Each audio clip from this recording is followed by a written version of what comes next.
another album, and today we actually have Chappell Roan with the rise and fall of a Midwestern princess, or Midwest princess. Okay, kind of fucked that up there a little bit, my bad. But essentially, I mean, look, Chappell Roan kind of blew up, especially last year, and I'm not a huge fan of like pop necessarily, but it's usually worth it to check out, especially these newer artists. And yeah, Chappell Rowan is really worth it to check out because she's really good. This was an album that actually came out quite a while ago, as far as I understand it, but this was like when she first had a label, and then she got dropped by her label.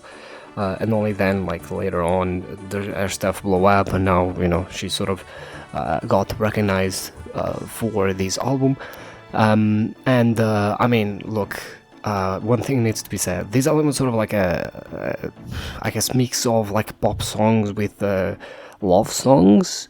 And it sounds very, to me at least, at least some songs sounded very, very Taylor Swift inspired. Like a lot of, especially the production, sounded around the same.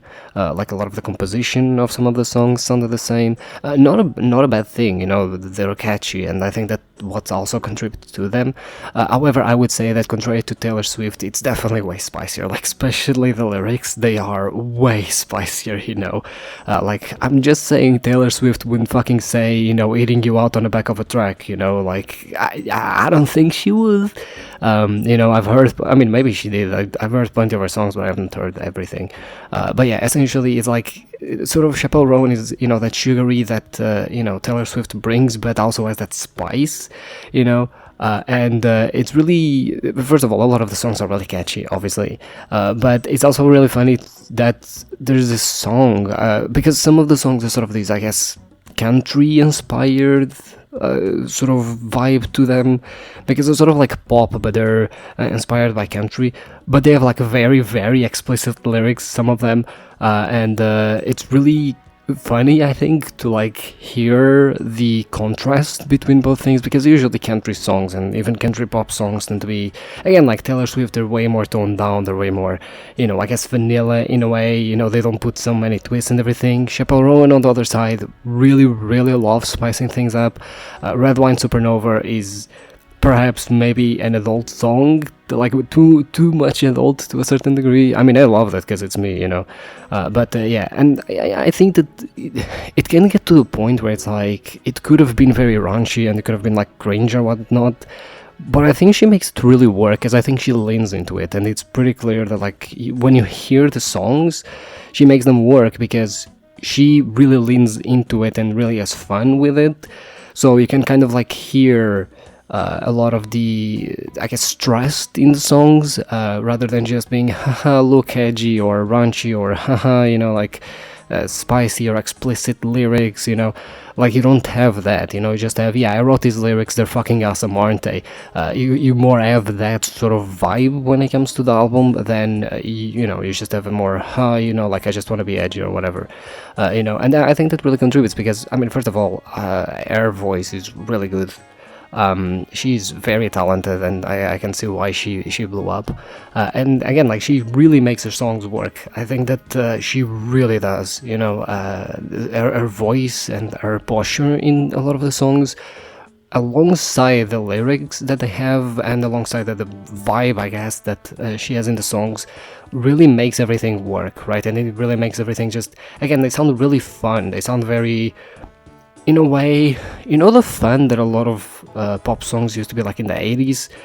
It's sort of like that fun, they sound very just, enjoyable, even if they do have more of a, perhaps, because this is kind of like a love album in a way, although, again, like, there's a lot of lyrics that are a bit more explicit, a bit more direct even, and there's lyrics that allude to lesbianism and whatnot, because yeah, she's a Sapphic icon at this point, and I mean, a good one at that. I mean, look, if you listen to Red Wine Supernova, it's a bit fucking obvious, right? Like, this is not one of those, oh, but I didn't know, like, you hear the fucking songs and like, you fucking know, alright? Like, this is not a, Oh, but it completely went over my head. No, bro, if it goes over your head, you're a fucking lost case. I'm sorry, Like, she couldn't be more fucking explicit when it comes to it. But yeah, and I think that it's sort of like a modern spin on a lot of the pop inspired songs, especially again from the 80s, that synth era of pop. And again, it was just very enjoyable. I think she's very talented. I can see why she blew up. And I think one of the most underrated aspects is that this album is very endearing. Like, it's very vulnerable to a certain degree, right? Like, it could be very easy again for someone to just sort of want to be raunchy and want to be explicit for the sake of being explicit and for the sake of shock value. But this entire album doesn't feel like that. It feels like someone is just being endearing with their own sexuality. They're a bit more explicit with it. They're a bit more comfortable with it, and that's fine. And they're just trying to sort of own that, and as a result, instead of coming across as edgy or whatever, like many albums in the past, or many pop songs in the past, instead it just comes out as endearing. It comes across as this genuine attempt of someone that struggles a lot with relationships, that wants to make them work, and it's just a love album basically, because that's the thing. Like, love albums have always existed and will probably always exist, but I think this one stands out exactly because it's also a perspective of a Sapphic person, as opposed of just being about fucking Taylor Swift and her like fucking 10th boyfriend or whatever at this point, and like how they broke up and now she fucking hates him or whatever.